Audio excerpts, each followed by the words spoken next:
mofinaina isan'andro atolotry ny mpitandrina rakotina valina maoly.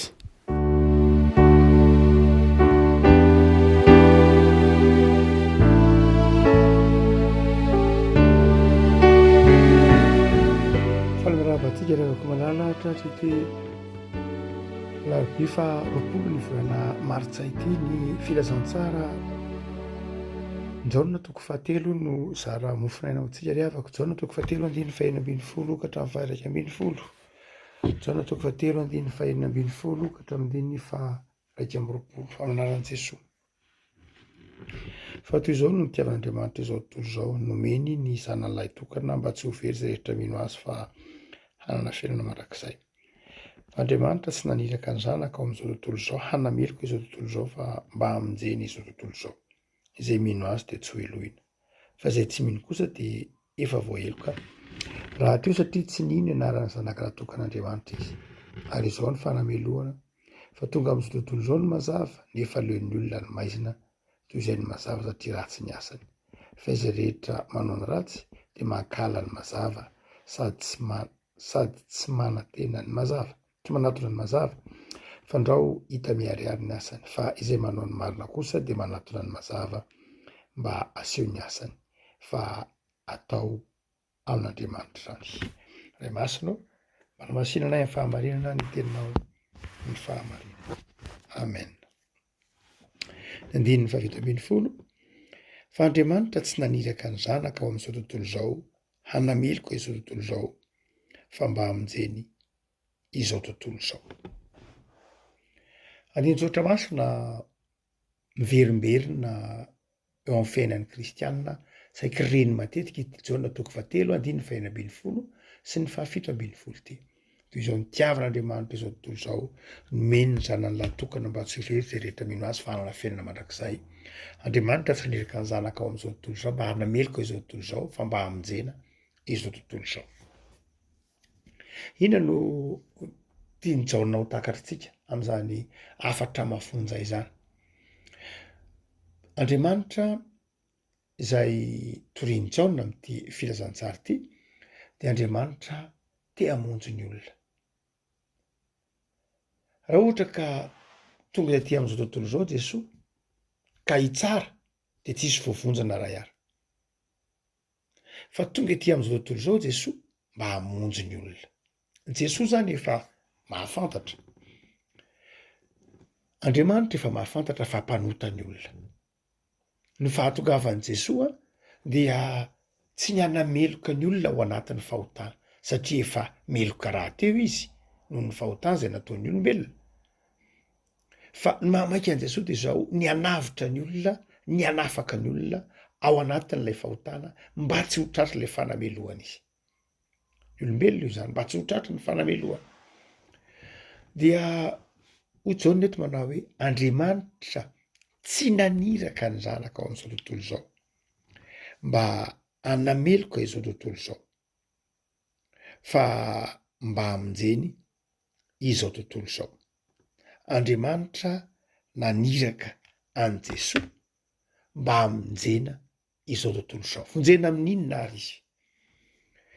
Matetika miverimberina ao amin'ny soratra masina amin'ny fiteny manao hoe vonjena amin'ny fahotana, vonjena amin'ny fihodinana tamin'Andriamanitra. Fa raha toa ka jerena amin'ny filazantsara ny jaona dia eo ny fahotana fa ny tena tsindrian'ny jaona dia ilay endrika isehon'ilay fahotana. Ny voalohany endrika isehon'ny fahotana amin'ny jaona dia izao ny tsy finoan'ny olona, ny tsy finoana, ny fandavana an'Andriamanitra, ny tsy finoana an' Jesosy. Io ny fototry ny fahotana rehetra amin-jaona. Ary io no mahatonga jaona amin'ny teny manao hoe izay tsy mino hoe dia efa voaheloka rahateo hoe. Ny fototry ny fahotana amin-jaona dia izao ny tsy finoan'ny olona an' Jesosy. Izay tsy mino an' Jesosy dia latsaka ao anatin'ny fahotana sy ny fahalovana. Fa ny finoana an' Jesosy dia mahatonga fiainana ao anatin'ny olona. Mazava zany amin'ny jaona fa rehefa tsy mino ny olona dia tonga ho azy ao anatin'ny olona ny fahotana satria ny fahotana fototra dia ny tsy finoana. tsy mino an' Jesosy hoe mpamonjy izy. Ny tsy finoana an' Jesosy mpamonjy dia ateraky ny tsy finoanan'Andriamanitra Andriamanitra ho fitiavana. Rehefa tsy mino an' Jesosy mpamonjy de tsy mino an'Andriamanitra fitiavana. Rehefa tsy mino an' Jesosy mpamonjy de tsy mino ny fahatanterahany teny fanomeza tokon'Andriamanitra. Rehefa tsy mino an' Jesosy de tsy mino ny zoatra masina, tsy mino zay lazany zoatra masina. Zay mahafahotana fototra mijaona ny tsy finoana, satria ny tsy finoana de manjary mahatonga ny olona ho sahisasy manohitra an'Andriamanitra. Raha toa ka mijery ny toy ny afatra jaonina tsika any amin'ny epistily dia asehony mihitsy averimberiny mihitsy zay hoe zay mino ny zanaka nge no manana ny fiainany, izay tsy mino ny zanaka tsy manana ny fiainany. Revako manala safidy mazava zany amin'ny jaonina. Inona ny safidin'ny olona?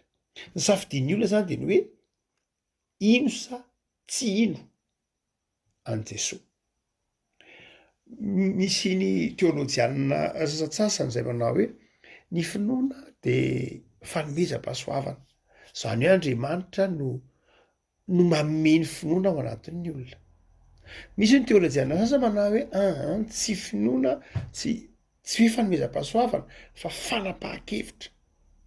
Misy zany kristianina sasany de manao hoe indrindra protestanta de manao hoe ny finoana nge fahasoavany, ny finoana de vokatry ny asan'ny fanamasina, ny finoana dia tena Andriamanitra ny mampisy azy. Matoa mpianatra ny teny hoe ampitomboy ny finoanay, dia ny finoana de zao antson'Andriamanitra, asan'Andriamanitra, fahasoavana.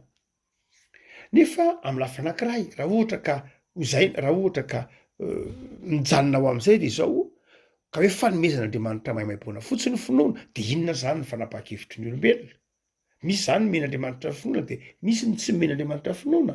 Le tsy men'Andriamanitra finoana zany de zao raha tsy men'Andriamanitra finoana izy de zao tsy diso izy zany raha tsy mino, fa Andriamanitra tsy nanome azy ny diso. Raha ohatra ka hoe everina amin'ny lafiny hoe ny finoana dia avy amin'Andriamanitra madidio fotsiny, de misy zany men'Andriamanitra finoana de misy tsy men'Andriamanitra finoana. Ary tsy diso zany le tsy men'Andriamanitra finoana satria Andriamanitra tsy nanome azy. Fa matoa azo melohana ny olona rehefa tsy mino de mazava misy safidy zany ny finoana. Marina loatra ekentsika fa fahasoavana ny finoana, fa mahafahasoavana ny finoana dia tsy manakana mihitsy ny fanapahan-kevitry ny olona ino na tsy ino.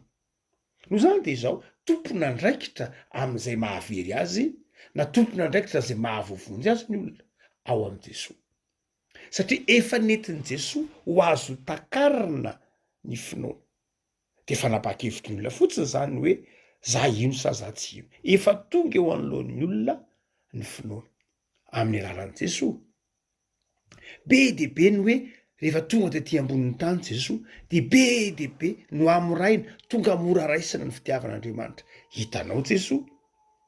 De hoy ny soratra masina manao hoe efa nentin' Jesosy ny fanjakan'Andriamanitra.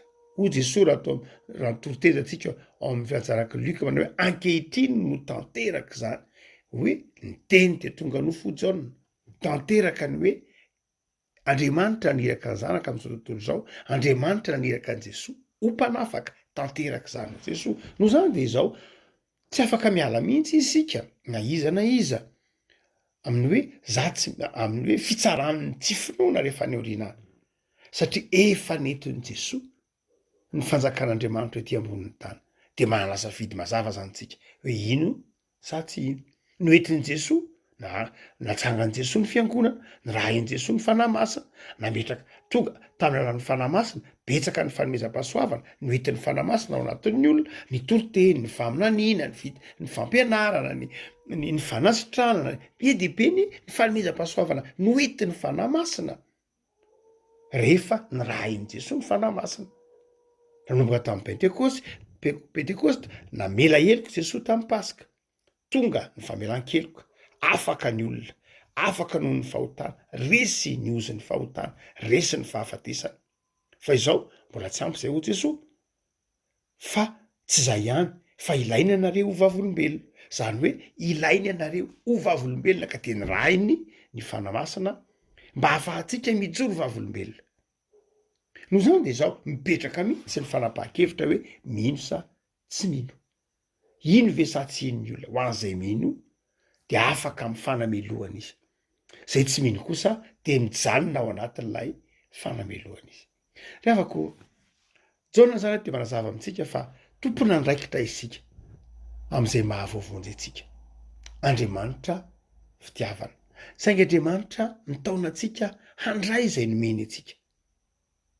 Mampalahelo de amy fiainantsika olombelona de satria baikony takalo, baikony tolotra sy ny tinady ny toetsaitsika, satria zay ny nitezanantsika tato anatin'ny eninjato taona ny hoe tsy misy zavatra maimaimpony zany, zay no nitezanantsika hoe tsisy zavatra maimaimpony zany ary ny zavatra rehefa maimaimpona de tsy tsara, tsy misy zavatra tsara ka ny mena fotsiny zany de masaka ao an-tsaitsika ny hoe ny zavatra rehefa vidiana lafo zay vao tsara, ny zavatra rehefa eny amin'ny mivarotra ka lafo vidy zay vao tsara, fa ny zavatra mora vidy maika fa maimaimpona de zao ratsy zany, tsy misy maimaimpona zany.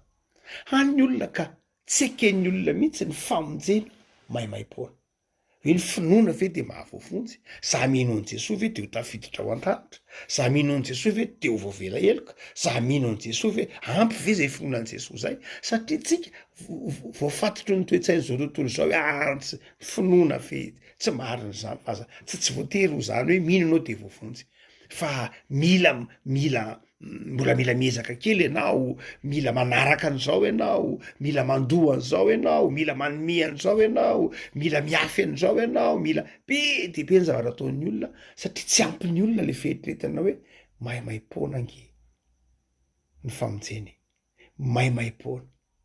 maimaimpona le izy, tsy hoe tsy naloha, tsy hoe tsy nisy zavatra naloha fa Jesosy nandoha niposa teo amy toerantsika noho ny rano Kristy nahatonga atsika voavela heloka, noho zany de nieritreretinao manao hoe maimaimpona, tsy maimaimpona mihitsy, enao no tsy nandoha maimaimpona fa Jesosy nandoha lay fakturanao, Jesosy no nandoha lay impayé rehetra, lay tsy voaloha rehetra de Jesosy no nandoha an'iny, noho zany de zao tsy hoe maimaimpona fa tsy nandoha ianao, fa maimaimpona tsy nandoha ianao fa tsy maimaimpona mihitsy satria ny rano Kristy nanafotana. Zay mahatonga ny Jaona mitemana hoe toy izao ny tiavan'Andriamanitra zao tontolo zao, nomeny lay teny hoe nomeny de zao takalo iny na ny marimarina kokoa Jesosy no nandoha nitrosa ny fahotantsika rehetra.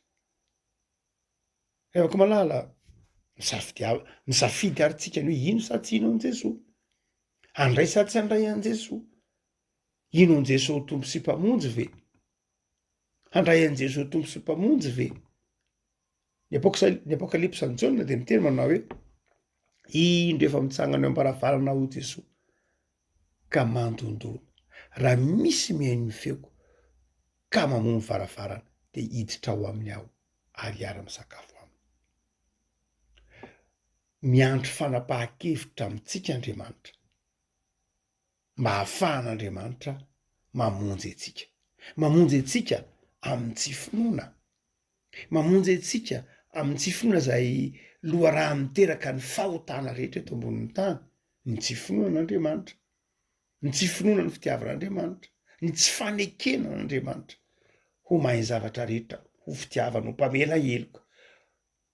Rehafako malala ao anatin'izao fotoanany karemy zao de mitaonanao ara i Jaona ahatsiaro hoe mahamaika an'Andriamanitra de zao tsy ny hanameloka anao, mahamaika an'Andriamanitra tsy ny hitsara anao. Tsaroantsika tsara ny tantaran'ilay zanaka adala avy mangina kely teto mofonay, rehefa niverina lay zanaka adala teo am'le rainy de efa fantatry le rainy ny zavatra rehetra nahazo azy, efa fantany, vao hitany avy lavitra de hitany lotony, vao hitany avy lavitra de hitany ny fisavorontahan'ny fiainany, vao hitany avy lavitra de hitany ny fahareseny, saingy ny tsenainy de nyteneny manao hoe ty zanako ty maty fa velona indray, de zay Andriamanitra Andriamanitra tsy mila hampahafantarinao ny mahampanotanao, fantatr'Andriamanitra za vo mivoaky ny tranonao de efa fantatr'Andriamanitra, miditry ny tranonao de fantatr'Andriamanitra, mipetraka ao tranonao de fantatr'Andriamanitra. No zany de zao Andriamanitra tsy mila hampahafantarina ny toetratsika mihitsy, fantatr'Andriamanitra isika. Fa ny mamakin'Andriamanitra tsy ny ahatonga tsy ahatsiarovantsika hoe meloka hoe mpanota, fa ny ahatsiarovantsika hoe tiatsika izy ka io fahotantsika io fanameloa-tena ataontsika io de manjary fahasitrarana rehefetinao am' Jesosy. Zava-dehibe ary afaka malala ny fibebahana am'izao kareny zao. Ny fibebahana de mifaneketsika ho tsy tanteraka aho, ho diso. Faneketsika ho mila an'Andriamanitra eo amin'ny fiainantsika. Faneketsika ho hiaraka amin'Andriamanitra ny am' Jesosy. No zany de zao minoan' Jesosy tombo teo velona ianao sy ny ankonanao. Minoan' Jesosy ny famelan-kelokana tongotr'Andriamanitra. Mino fa iny Jesosy maty tao amin'ny hazo fijaliana iny zanak'Andriamanitra. Ary maty ny solonao, maty nandony trosanao, maty niantoka anao eo anatrehan'Andriamanitra, maty mba hahatonga anao ho velona. Teny tahaka am' Paoly manao hoe tsy za tsony ny velona fa Kristy ny velona atonao. Ivavakintsika ry havako. Tompo aosoranao zahay fa Andriamanitra fitiavana ianao de naniraka ny zanaka koa malala ianao mba hamonjy anay. Afaka amin'ny tsy finoana. Ny tsy finoana miteraka korotana ao amin'ny fiainanay. Ny tsy finoana miteraka ady eo amin'ny fiainanay. Ny tsy finoana miteraka tahotra eo amin'ny fiainanay. Ny tsy finoana miteraka fakalana ao amin'ny fiainanay. Ny tsy finoana miteraka fitsiriritana sy tsy fiononana eo amin'ny fiainanay. Tompo de misaotra anao zahay fa ny zanaka ao nomenao anay hamonjy anay. Tehirizy e Tompo amin'ny finoananao. Raha mihozongozona ny finoanay, ataovy mino anao zahay. Raha misalasala, ampahirizo, ataovy mino anao zahay. Raha mitady ho kivy, ataovy mino anao zahay fa Andriamanitra tianay ianao. Vavak'izay Tompo aniza tokantrano am'izao kareny zao vangio, ataovy miorona amin'ny finoana, ataovy matsiaro fa zanakao tianao Andriamanitra. Avaozy izahay, azavelanao ny salasalany amin'ny famindramponao, azavelanao ny salasalany amin'ny mahampamonjy ianao. Ataovy resy lahatra fa ny zavatra rehetra hainao ary na inona toetranay de tianao zahay ho vonjena, tianao zahay hitoetra mandrakariva ao aminao Andriamanitra. De taio Tompo ny tontolo andronay, taio ny fiainanay mba mifahasoavanao mandrakariva. Saotra Jesosy. Amen.